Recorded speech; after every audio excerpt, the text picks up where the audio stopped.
That's enough.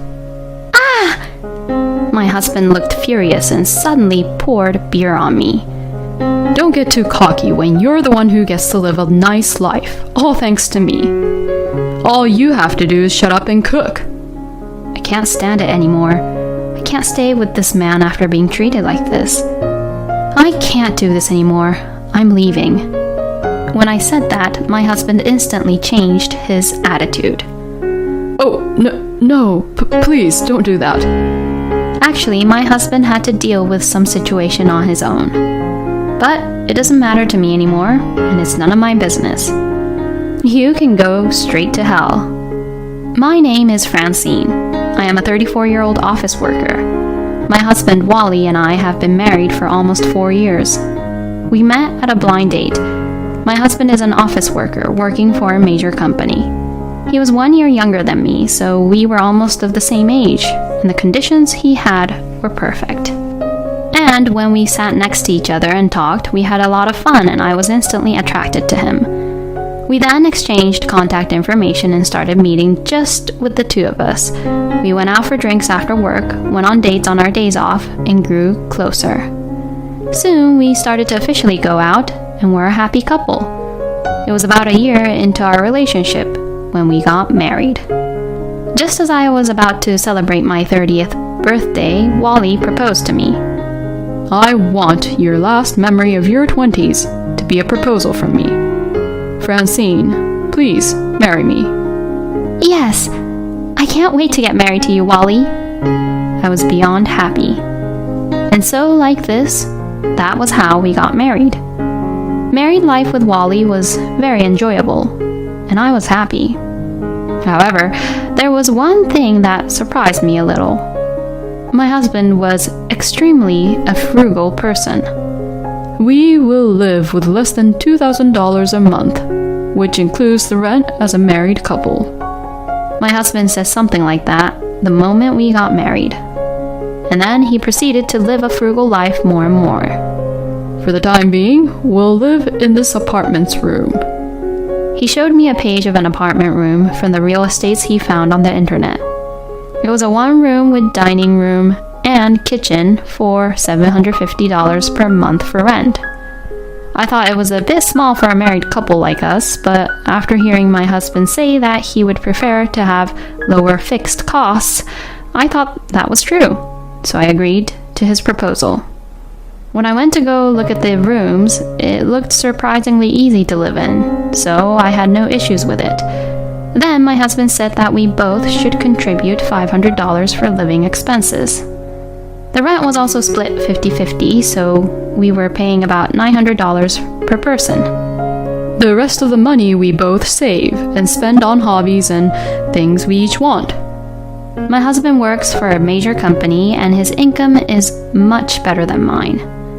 And yet, I thought it was great that he was trying to save money that way. I am also thankful that if the amount I pay is about $900, I have a good amount of money for my savings or for my hobbies.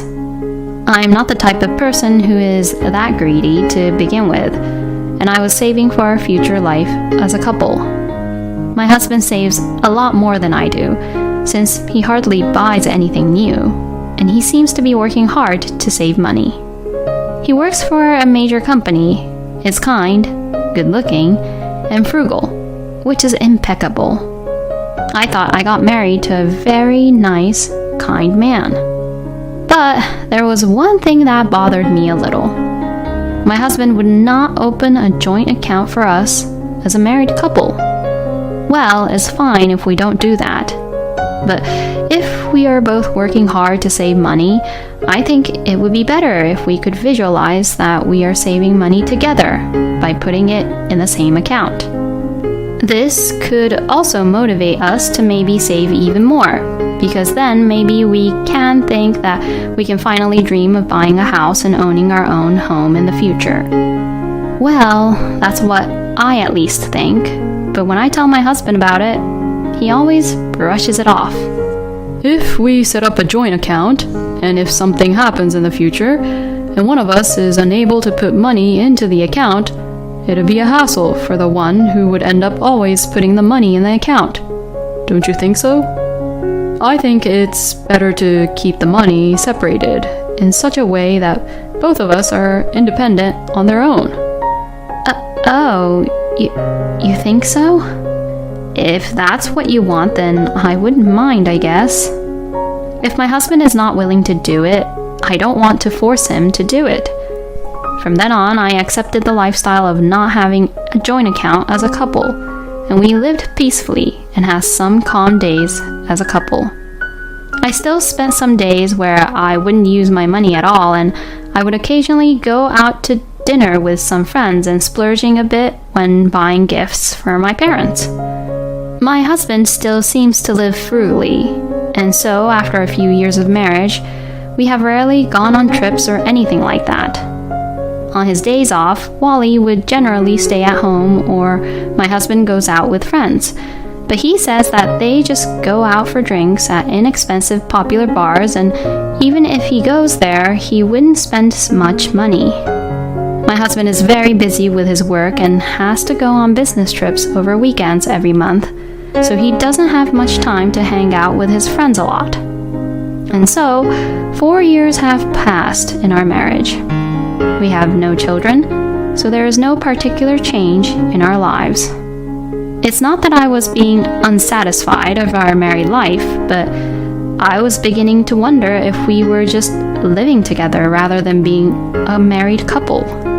It sounds nice to say that we were living independently, together, but it didn't feel like we were living as a couple, and it felt more like we were sharing a room together or something like that. I wondered if my husband really loved me. I began to worry about that too. Then one day, my husband says something like this. I'm thinking of saving money to build our own home for the future. What? Really? I was happy that my husband said that. I thought he was thinking for the both of us. So, I'd like you to put more money into the monthly living expenses a little more. I understand. Then let's set up a couple's account like we're going to build our own home. When I said that, my husband said, No, we don't have to do that. What? But why not? Wouldn't it be easier that way? Don't worry. I'll take care of the family finances. Then I can save more money if I get the money from you, Francine, in cash, and I'll take care of everything. Really? My husband is certainly a frugal man, but why is he so stubbornly unwilling to set up a joint account with me? I'll help you with the family finances as much as I can too, but... No, it gets messy and confusing when two people try to do it together. I'll get the money from you, Francine, and I'll give you the money for food and stuff from here. Okay, if you say so. I felt a little uncomfortable about Wally's proposal, but I decided to follow his idea. And I started to give him about $500 more every month than I did before. According to my husband's calculations, we would put about $1,500 each, and out of the $3,000, we would pay for the living expenses, including rent, and put about $1,700 to $1,800 into savings for building our own home. I was really surprised to hear his idea. If we take out the rent, we'll have about $400 to $500 to put into living expenses. We will have to pay for food, utilities, and daily necessities from there, which means we will have to save a lot of money. In fact, my husband only gave me $250 for food for the whole month. With such a small amount of money, it is quite difficult to make a full daily meal for two people. But my husband is working hard to save money so that we can build our own home, so I must work hard too. With this in mind, I desperately tried to plan out new ways to cook. I used bean sprouts and tofu to add to meat dishes and bought discounted foods and froze them immediately and tried to save money on food costs.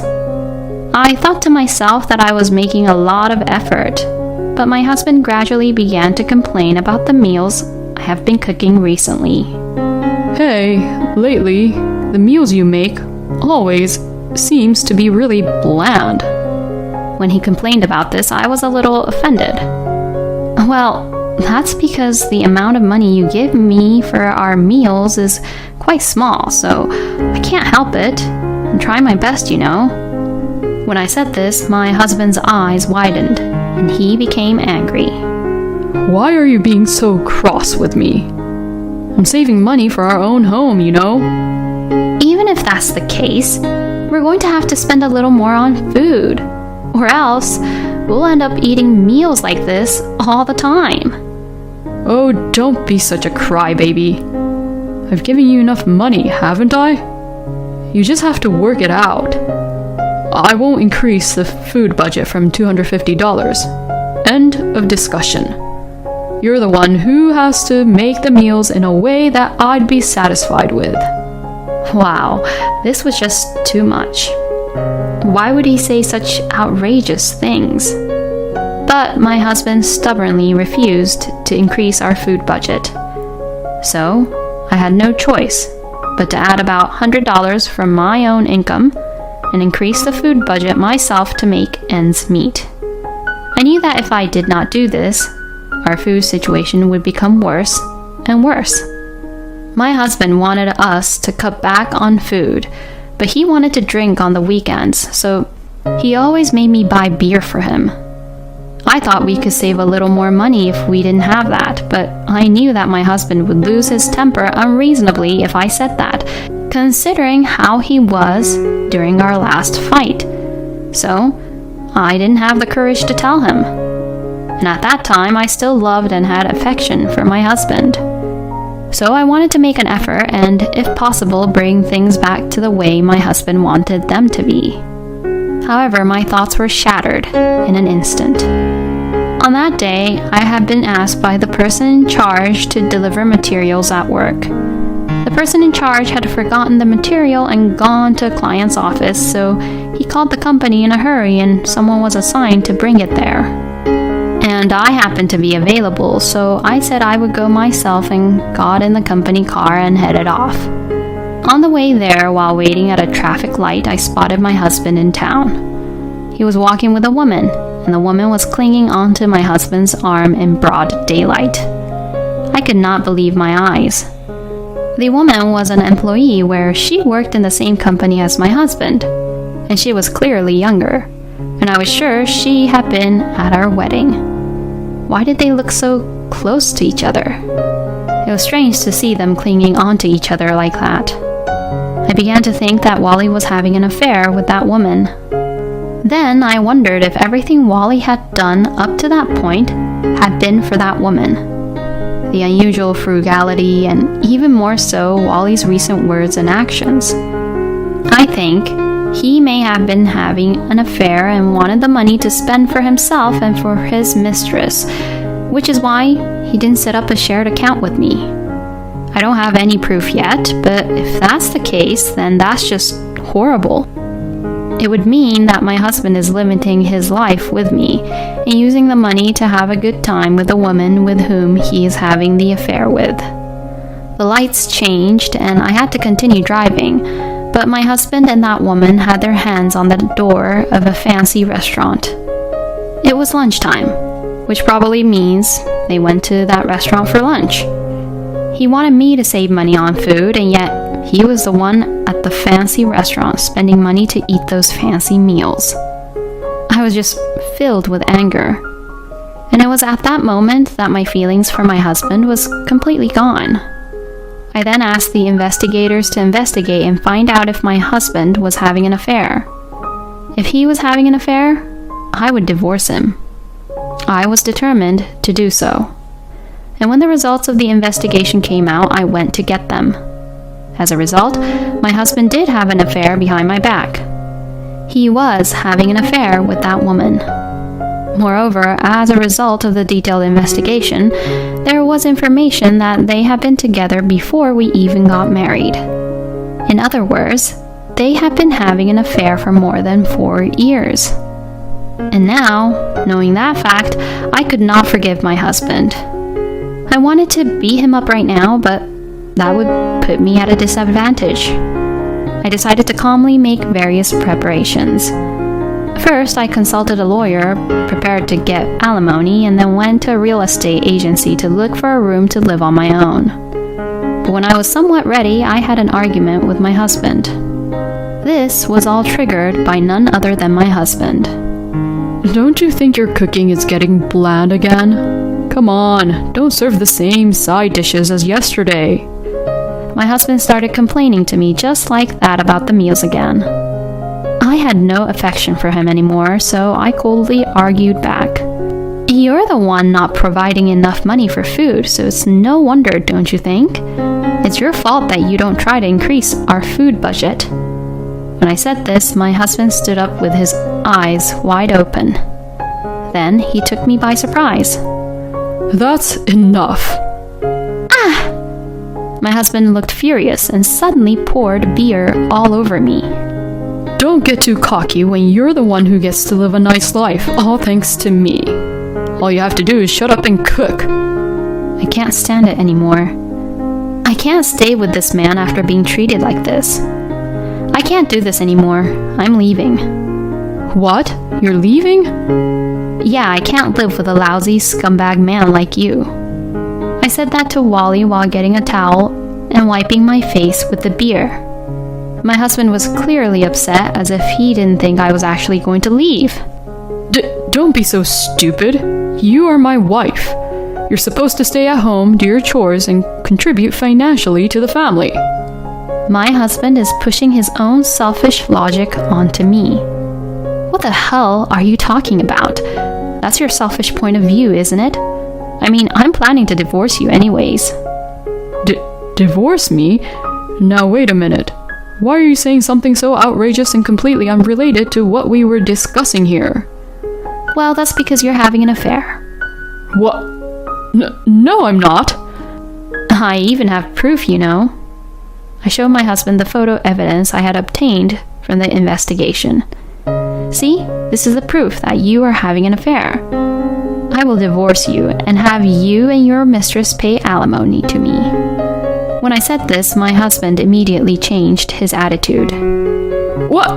No, please don't. My husband was extremely upset. Actually, my husband had to deal with some situation on his own. Wally's mistress was, in fact, pregnant. As a result of the investigation, I found out that my husband had gotten that woman pregnant. I guess that's why he needed the money, and that's why he was being extra frugal lately.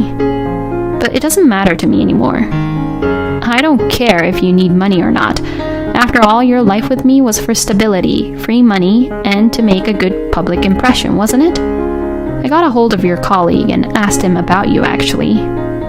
Excuse me? And I found out that actually you've been romantically involved with your colleague who's younger than you for a long time. But it seems like you were talking about marrying a woman who would obediently abide by your rules because you had to get married in order to get ahead in life with promotions and whatnot. And I was the one who fell on your trap, right? I really do feel like a complete idiot. So now that I know the truth, I'll take what I can get from you. And you can go straight to hell. No way. My husband was frozen, looking completely pale. While I saw my husband being like that, I packed up my belongings and went back to my parents' house for the time being. After that, I demanded alimony from my husband and the woman with whom he was having an affair with. I had sent content certificates to their workplaces and my husband's parents' home so that people around them knew about the affair. During the 4-year period of the affair, Wally's behavior was judged to be malicious, and the alimony was much higher than the normal rate because the marriage had been entered into on the assumption that the affair would continue from the beginning. As a result, I was able to claim $100,000 in alimony from my husband and $50,000 from his mistress. And because my lawyer was excellent, I got no division of property, so the money I had saved on my own did not go to my husband at all. After the divorce, my ex-husband and his mistress were saddled with a large amount of debt. My ex-husband was not frugal, but he had saved money from his marriage to me, and the rest of the money he had saved had been spent lavishly with his mistress, and he had no savings at all. And because of this incident, my ex-husband was demoted and he had to leave for a rural department in a local area. Wally's mistress decided that it was impossible for her to have a child on her own with the distance between them, so she had no choice but to quit her job and follow Wally. Later, I heard from one of my ex-husband's co-workers that the ex-husband's mistress was having a very difficult time making ends meet while paying alimony, living expenses, and childcare costs. Now they both work double shifts, and they are both a wreck, both physically and mentally. But it's all their own fault, and they deserve what they got. I am working through my lawyer to have their wages garnished mercilessly if they fail to pay their alimony on time. So they will have to spend the rest of their lives paying me alimony. Meanwhile, I have been investing my savings into investments and increasing my assets. Perhaps because of my husband, I have developed the habit of saving money, even if unintentionally, and I have saved up a lot, which is making my life a whole lot easier. I have been thinking recently that I would like to continue to increase my savings without changing my standard of living, and eventually retire a little earlier than usual. It's just terrible that Wally continued a relationship after marriage with someone he had been in a relationship with for quite some time. This is something like a marriage fraud. I hope guys like him would go to hell. I'm glad that Francine was able to claim a large amount of alimony without having any loss. I hope Francine will find a wonderful man this time and find happiness. Thank you for watching to the end. Please subscribe to our channel if you like. See you in the next video.